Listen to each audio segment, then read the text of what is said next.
Hi there, my name is Scott and I just bought this Toyota Sienna. This is a 2013 Toyota Sienna. I bought this to live out of full-time after I have been living out of a 2015 Ram ProMaster City.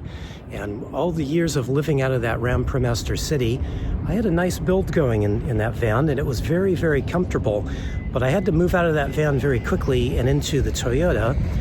So I didn't have much time to actually build anything in the Toyota, so just got all the important things out of that Ram, moved over into the Toyota here, and I decided just to set the Toyota up in kind of a no-build build, just to get it comfortable for myself to feel out this van before I do a build on it. So let me show you the little no-build build I've got going on. It's a no-build mostly. We'll get into that. Let's take a look. Probably a good place to start is with the window coverings here. This Toyota Sienna, of course, has windows all the way around, which is very different from my last van. My ProMaster City was a cargo van, and I didn't have any windows to cover up at all. So this is new to me, and I had to find a cheap, easy, and quick way of covering up the windows. So what I did was I bought some moving blankets from Harbor Freight. Harbor Freight sells moving blankets for really good price. And I utilized the roll-up window shades here to hold the blankets in place. So basically all I did was do a rough cut of the moving blanket, set it into place, and cut a couple of slits that held onto the little hardware that holds up this roll-up window shade. And then I just went ahead and rolled the window shade back up just to make sure that the blanket stays in place. And this has worked really well. I did have to come back and just add a little bit of tape to some of them, especially on the sliding doors here, which the Sienna has on both sides of the van.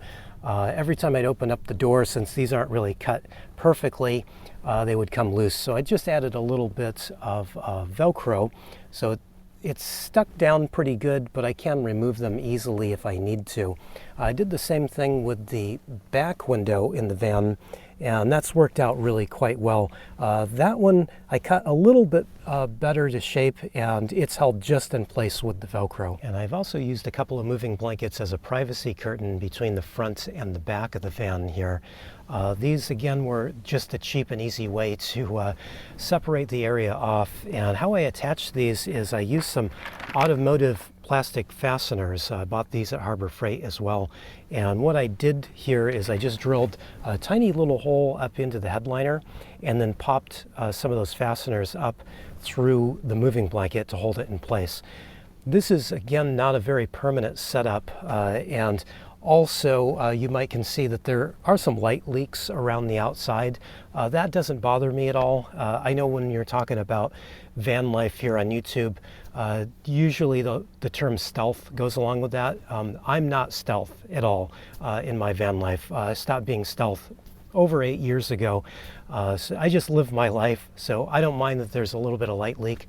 The only thing that I didn't want is somebody looking into the van and seeing me maybe when I'm sleeping or changing clothes or something.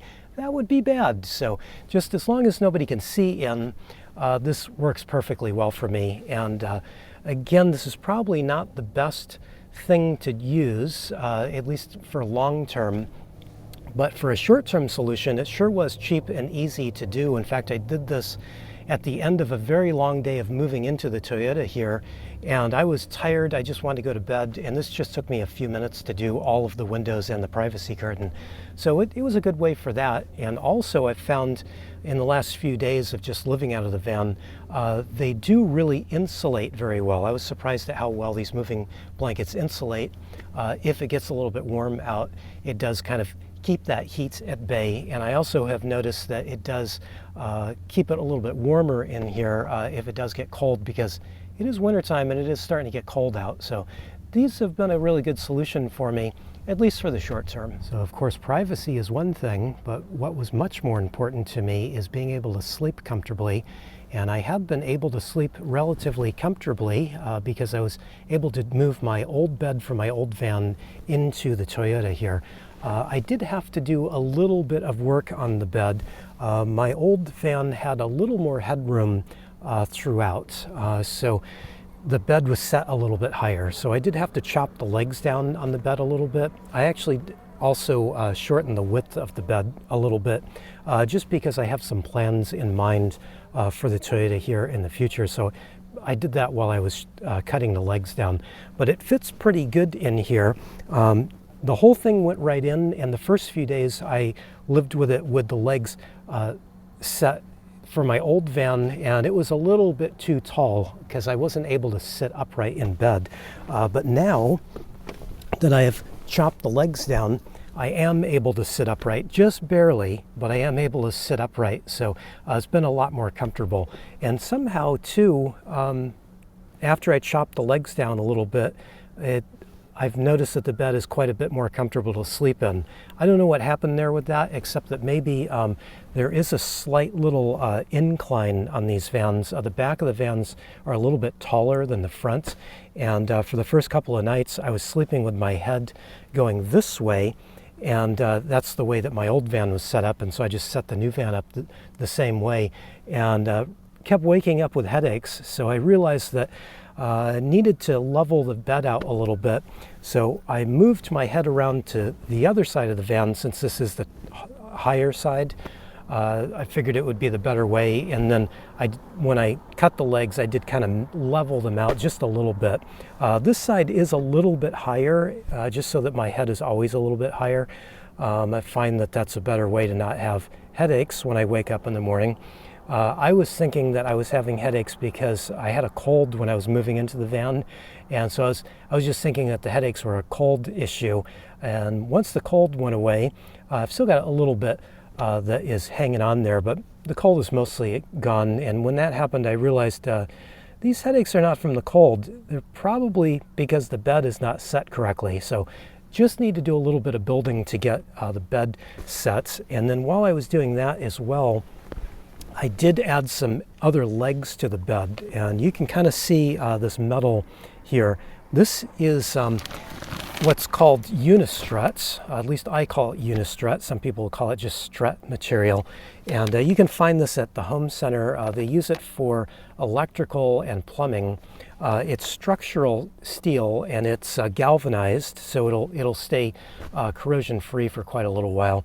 But I added a couple of those on the back side of the bed just to give me some support to add some other things. Eventually, this unistrut will be repurposed into some shelving here. Actually, it'll just be the bones of some shelving that I'll use the unistrut to hold the shelving up, and I'll build the shelving up into it. But for right now, I'm just using it as a little prop for some bags, and these bags just have some clothes in them.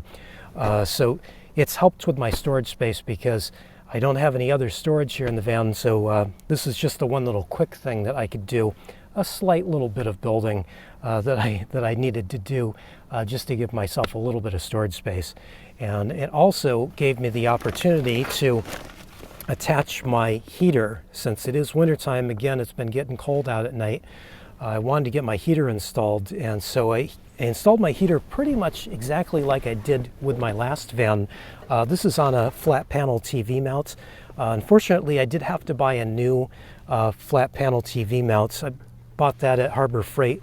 Again, there's a whole Harbor Freight theme going here. I've made maybe more than a dozen trips to Harbor Freight over the last week here, getting the van set up. But it was a really good quality mount, very strong, and I was able to tie it into this unistrut that I set up, and so it's worked quite well. I've used the heater last night for the first time for a few hours, and it's working really, really well. And the only reason I was able to actually use the heater and get it set up and use it is because I also installed, yes, a little bit more building here, so not a total no build, but something very important. I put in a vent fan, which I think is incredibly important if you're going to spend any time in a vehicle. This vent fan is made by Max Air, and my old van had a Max Air vent fan, but it was a full-size RV fan, and I didn't want to go with that one because it just took up a lot of roof space. I wanted to keep most of the roof open here for solar panels in the future.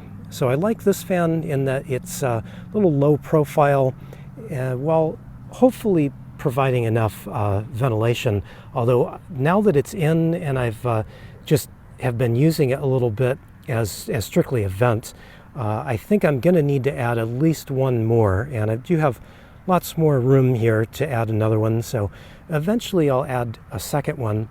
And how I put this one in is I just drilled a hole through the roof of the van, of course, and there's a couple of screws that hold it in place. Most of the weather sealing is done with this Eternabond tape, so not the prettiest of jobs, but I did it all myself. Under the Eternabond tape is some butyl tape for some extra weather sealing, and we've had some heavy rain over the past few days, and this has not leaked at all, so happy with this so far, although I do need to get it wired up one of these days. One of the great many features of these Toyota Siennas is the big well in the back of the vans here. There's this big open space that is normally used to fold the seats back into the floor so that you'd have an open floor. Now, I didn't need any seats in the back of the van, so I pulled those out and disposed of them. And what I'm left with is this big open area that I can use for future things when I get to building out the van. I've got big plans for this area, especially because it's so large. The space here, especially like the headroom, if you look at this, is much bigger than I had in my old van back here. So I've got lots and lots of plans, and I'm still deciding what I'm going to do with the build out here. I'm just going to take some time and kind of live with the van and decide exactly what I want to do, but I do have big plans back here. But for the meantime, I'm just using this space as storage, and what I did is I went and bought one of these little tiny shelves. This is a little chrome shelf, and I just set it up so that I'd have a place to put my water filter and to hold some food and things, and just some oddball things that I just don't have room to put anywhere else. So it's working okay. The problem with this is that I can't really access everything in here. So if like there's food back in this corner, I can't really get to it from inside the van. And that's a big change between this van and my last van. Just because my last van had a full build with it, I had access to everything from inside the van, where when I'm just doing this no build setup here, there's a bunch of things that I can't really get to strictly from inside the van. There's times where I have to get out of the van to get to stuff, which is not the best. So I'm kind of itching to get to work and to get building some stuff out, but first I just need to take some time and decide how I want to get the van put together. But so far I've made some good decisions just to make the van a little bit more livable, and one of the things that made it a little bit more livable was adding some running water here. And I not only have running water with this little manual pump that works off of this water jug, but I actually fashioned up a sink here. So this is a whole kind of running water sink setup. And what I did was I just found the largest funnel that I could find, and I actually found a hose that would fit on it. This is a discharge hose that is sold for washing machines, and that came with a little clamp and everything. So I just put that hose on the end and have run this right down through the floor of the van and straight to the street. So very much set up like my old van was. This is how my old sink was set up. It just drained straight to the sink, to the street. And this has been working out quite well. Having running water that I'm able to wash my hands, wash my dishes, this is fantastic. So very, very happy with this, and I didn't really even need to drill any holes here like I did with my old van. The Siennas actually have two holes that are pre-drilled from the factory. They just got a couple little rubber bungs in them, so I pulled out the one bung, dropped that hose through, and that's all I really needed to do other than putting a bungee cord to hold the funnel in place, and that's my whole running water and sink setup. Now, I've been making videos for a long time, so I know what some of you are going to say. Some of you are going to say that that looks suspiciously like a urinal. And I can assure you that I am not using that for any such purpose. I need something to wash my hands, wash my dishes, things like that in. I wore contact lenses in the first couple of days in the van were particularly difficult. I kept getting grits in my contact lenses and sticking them in my eyes because I wasn't able to wash my hands properly. So that is what prompted me to figure out this little sink solution, and I'm glad that I did. But I'm not using it for anything other than clean type things. I need this to be clean so that I can clean my hands, clean my dishes, wash some fruits that I'm going to eat, you know, things like that. Got to stay clean. So there for all of you that are going to be trying to be funny in the comments. So there are two big things that are absent here in the van that I have not really found great solutions for. One is that I don't have any solar power going on. I wasn't able to bring over my solar panels to this van because I have a much better solution going forward. I'm going to take advantage of all the roof space that I have on this van to add a lot more solar than I was ever able to add onto my old van. So that meant I had to upgrade my solar panels. So that's going to be something in the future. But in the meantime, just relying on my battery backup here. This is an UPEZ 1200. I've had this for quite a little while, and it's really just been backup power for me, but now this is my main source of power, and it's not nearly as good as my purpose-built system that I had in the old van. That is a system that I put together that has solar panels that are mounted permanently on the roof of the van that are connected to a 100 amp hour lithium battery, and that worked great for me. This kind of system doesn't work quite so well. Been having a lot of trouble keeping this charged, and it's kind of funny because I've been doing a lot of extra driving lately with all the trips to Harbor Freight and Home Depot, and also been doing a bunch of trips to the store to get food, because without having a really good source of power, I have not been able to hook my fridge up. So I did manage to get my fridge here next to my bed, and this is the spot I always wanted to have my fridge in my old van, but the old van was a lot smaller. These Siennas are very wide. They're a very, very wide van, especially for the size of them. They're just a little minivan, but they're extremely wide and long, especially compared to my old van. So I'm happy that I can get my fridge set up in this orientation. Not so happy that I can't really use it, although I did buy some ice. Looks like I'm going to need to buy some more. I bought that yesterday. It's half melted already, but just so I can keep a few things in here, like half and half for my coffee. So I'm getting a little bit of use out of it, but these 12-volt fridges, which is what this is a 12-volt fridge from Set Power. Been very happy with this fridge. It uses very little power, but it does use too much power to be running off of my little portable power supply, since I'm not really getting enough power into the portable power supply. And I mean, again, I've been driving a ton lately, a lot more than I normally ever drive, and I'm still not able to keep this charged. I have it plugged into the 12-volt charger up front, and so whenever I turn the key on the van, it starts charging straight away. But I've been using quite a bit of power just keeping my phone charged, and so that has been kind of zapping all of my power. So I'm eager to get on with the solar install, but these are the kind of little things about this setup. Doing a no build type of build setup is that nothing's really optimal, I don't think. Everything is good. I'm sleeping comfortably since I've got my bed set up really well, and I do have space, at least a little bit of space to store stuff, but things could be working a whole lot better. This is the one thing about this van setup versus my last van, is that the last van was set up just really well. It was much smaller, it was much tighter, but everything really had its place, and I had everything at my fingertips. So I'm eager to get back to that, but I'm not complaining. This is just a small little hiccup until I figure out how I want to get this new van set up. Now, even though I'm having a little bit of difficulty since I don't have a kitchen set up yet in this van, I am able to make some simple things. I can prepare some little things just to keep me going. More soups and salads and things like that. So not exactly my first choice of a meal, but it is keeping me going. What is easier for me to do, though, is to make coffee. This little food prep area that I've set up on top of the fridge works quite well for that. And I'm going to make a cup of coffee right now. Now, at first I was utilizing a electric kettle, and that was part of the reason why I was having trouble keeping the UPEZ 1200 power supply charged up. It's just that that kettle draws about 600 watts of power, just about 600 watts of power.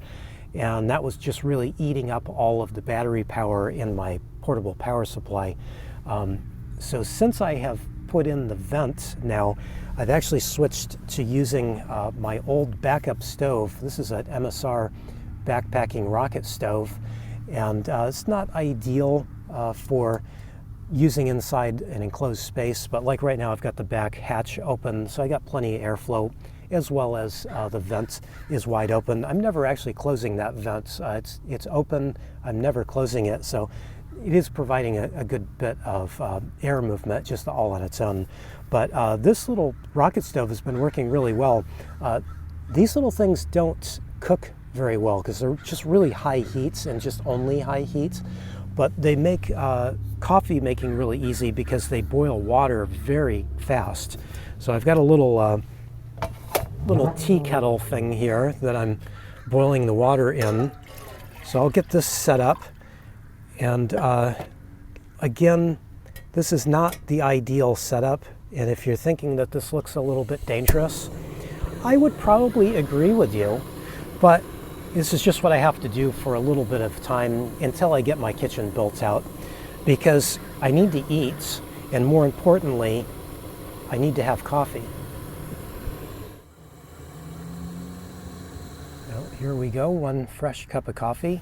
Lately here I've been brewing coffee kind of cowboy style, where I haven't been weighing the beans out or timing the brew time. It's very unlike me and how I normally make coffee, but being that I'm kind of out of my element here with no kitchen set up, just doing the best I can. This cup turned out okay. This morning's actually turned out really well. Doing that, just throwing caution to the wind style of coffee making.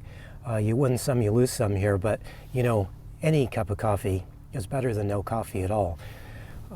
So for final thoughts here, I do really like the platform here, the Sienna, as a platform to live out of. For the last 2 years, I've been watching lots and lots of videos on YouTube on how people have been setting up their Siennas as campers. There's been very few people that have lived out of them full-time. It's mostly people that are using them for weekend camping trips and things like that. But I've gotten some ideas here and there. And I think of all the videos that I've seen, hundreds and hundreds of videos on Siennas, I haven't really seen a setup yet that would kind of fit my needs as somebody that lives in my van full time. So that's why I kind of just want to take some time and just go over all these ideas that I've had in my head over the last 2 years, just so I don't do anything wrong, because I don't want to have to, some people walking by because I'm in a public park, they think I'm crazy talking to myself. That's okay. I don't want to have to build out something and then have to tear it apart and start over again. So that's why I just want to take some time and make sure that I do the kind of right build so that I'm not wasting a bunch of time and materials getting this van built out. It's going to be a tall order to get a van that works as well as my last van. I really liked that old van. That little ProMaster City was just about perfect.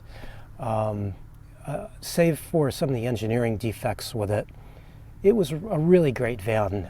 But I do think that this van is even better. The added space, I think, is going to allow some building that I've kind of dreamed of having with the old van that just wasn't possible. But now with this extra square footage and space that I have to work with the Sienna, I think it's definitely going to be a possibility to get some of those little dreams that I've had over the last several years actually come to fruition. But I'm in no hurry to get this going, other than maybe a kitchen setup. I do need to get a kitchen set up and, well, solar. There are a few things that I want to get done quickly. Definitely need to get some power coming back in so that I can get my fridge back on. That would make life a whole lot easier for me. So a few things to do, and I'll get to those eventually once I have all these ideas kind of settled down in my head. In the meantime, I'm sleeping well, and I am not stressed about driving around anywhere. And that's a big, huge one, not being stressed about my van just conking out on me somewhere, especially on the freeway. Being that I'm in California a lot, I drive on the freeways a lot, it's just kind of unavoidable. It's not really a place you want to break down, but that is the place that my old van seemed to behave the worst. So I'm actually happy to be gone, have gotten rid of it, as strange as that might sound. I'm very much more pleased with this van, being that it seems a little bit more mechanically sound. At least it seems so so far. Yeah, hopefully everything stays the same. We'll find out though, won't we? Anyway, thanks for watching, everybody. I really appreciate it.